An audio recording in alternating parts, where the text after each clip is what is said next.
Welcome to Subramani. I'm going to talk about a lot of macros today, and macros is not my area, so please pardon me if I make mistakes. First of all, I've always felt that the market has too many parts which are overheated.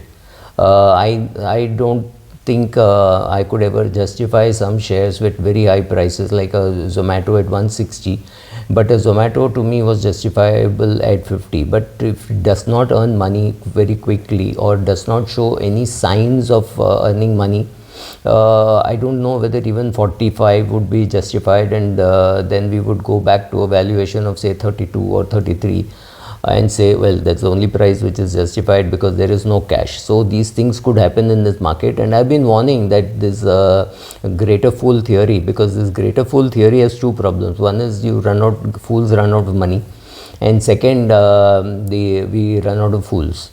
Right, a fool can be funded by a father or a mother for a bailout, not for playing in the market. So a lot of bailouts happening for younger kids. So yes, we are excessively trading. That's okay, that does not bother me. But yes, and this does not give me great pleasure, because these people once lost will be permanently lost, right? That could be the other worry. One thing about bear markets you hear is bear markets bring sanity to the market, which is true, because if this is the right size, the right level at which the market should be, your Fed's zero interest rates, etc., took it here, and now Fed increasing interest rates would bring it here. So we could get an opportunity to buy here and then buy here and then come up here, right? So we are here, we had to come here, we will go down, we won't stop. Like, the momentum will not bring us till here strictly, it will take us from here to here, and then it will bring us back.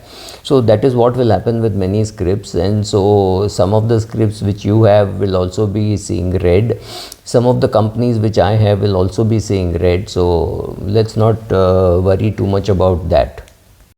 Bear market brings down a lot of share prices, and it's no great pleasure to see, oh my god, this share price has gone down, I told you so kind of stuff. It does not really help. I told you so. I did not buy Zomato at 160. Does not mean that somebody else who bought it, I get great pleasure in seeing somebody else buying it at 160 and losing their shirt and pant. That's no great pleasure. But yes, we are running out of fools. Fools are running out of money. But do remember that it's such a big market, that there is so much of SIP money coming, that it's very clear that there is a lot of money in the market willing to come in. Now, they had no alternative, right? They said, oh, bank deposit is only 5%, so let me put it into the market. Last 1 year return, I think, in equity markets for many SIP people would be 0 or very close to definitely less than 5. So if they suddenly look at the markets and look at the banks and say, oh, banks are paying 7.5% return, 7%, 7.5%, even 8%, so let me go to the bank. So some of the money could get withdrawn and go to the bank. Some of the money could go to real estate. So is the money getting withdrawn from Indian markets? No, not really, not from the DIIs. The SIP money is still coming, though I don't agree with the SIP figure, because a lot of it could be being redeemed. So 12,000 crores is what you see, but 4,000 crores could be redeemed out of that. So it might be just net be 8,000 crores, but the way we report, it looks like all the money is coming in SIP and all the redemption is happening from something other than the SIP, which is not true. I think a lot of withdrawal is also happening from the SIP, which I am happy that people are also withdrawing money, maybe because they've reached their goals. Maybe they're saying, okay, I've got 12% return, let me protect it for whatever reasons. I'm not even saying that they should be buying or they should be selling. I'm worried about something else. I'm worried about inflation. So what are the things which lead to inflation? First of all is the commodity prices. So first is oil.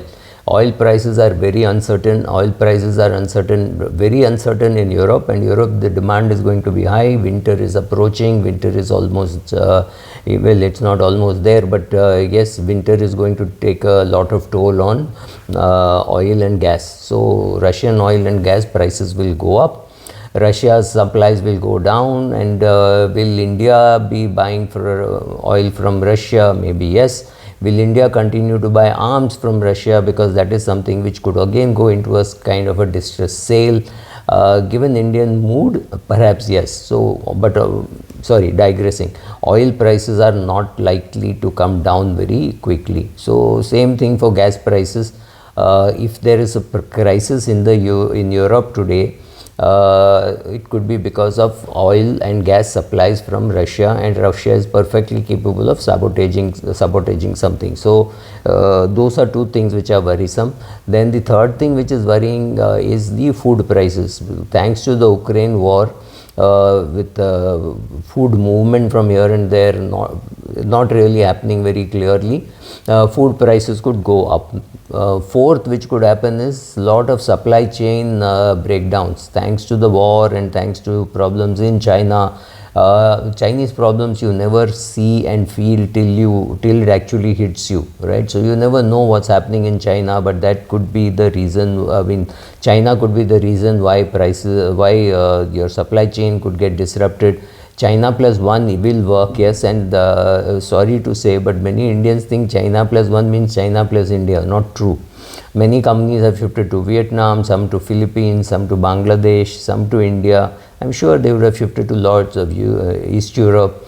So it is China plus somebody else, but yes, that somebody else has to pick up, right? So till they pick up, you have supply side constraints. So that is again going to hit your inflation.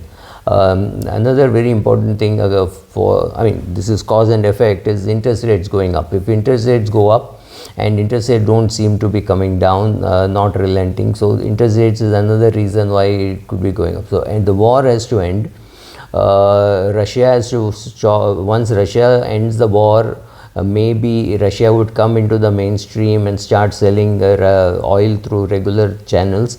The regular oil supply could go up. Remember, Saudi Arabia refused to increase production. In fact, they said we are going to cut production. So the old daddy America doesn't seem to be having too much say on Russian on oil prices, right?